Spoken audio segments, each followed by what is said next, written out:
Because here's the thing nobody warns you about when you're dating trauma survivors, neurodivergent folks, or basically anyone with a functioning nervous system in this garbage fire of a world. Your partner can be physically present, actively participating, making all the right sounds, and still be approximately as mentally present as a Windows 95 computer trying to run TikTok. Like they're some kind of sexy ghost who accidentally got separated from their body and is now floating around going, oh, that looks nice for them down there. And the most confusing part?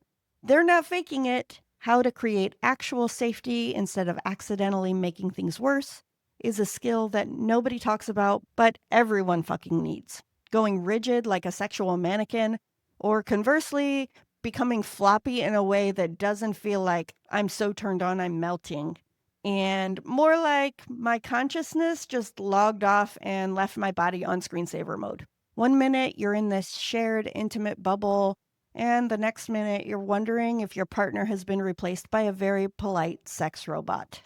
Dissociation is sneaky like that. It's an unconscious protective mechanism that operates below the radar of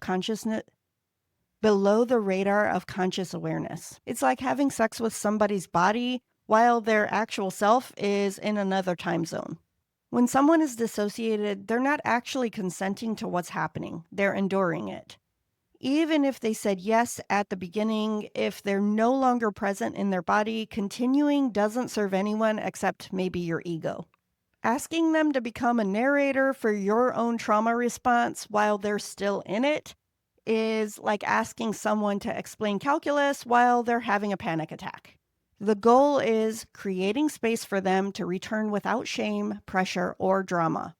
The most important thing you can offer is reassurance that they're safe and there's no pressure to perform, explain, or fix anything. One of the most powerful things you can do is develop skills for tracking and supporting your partner's nervous system throughout regular life, not just during sex.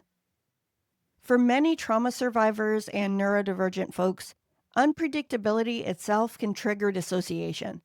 Creating more predictability around sexual intimacy can significantly reduce nervous system activation. It wasn't until Sarah mentioned feeling like they missed several recent sexual encounters that Jamie realized they'd been having sex with someone who wasn't actually there. Sarah helped Jamie understand what dissociation felt like from the inside, like watching someone else's life happen, feeling disconnected from their own body and emotions. Supporting a partner through dissociation isn't just about crisis management. It's about creating a foundation of safety and attunement that makes dissociation less necessary as a survival strategy. Learning to love someone whose nervous system sometimes pulls them away from intimacy isn't about becoming a perfect partner who never triggers any protective responses. It's about developing the skills to create safety together, to respond with compassion when protection is needed, and to celebrate the moments of genuine connection.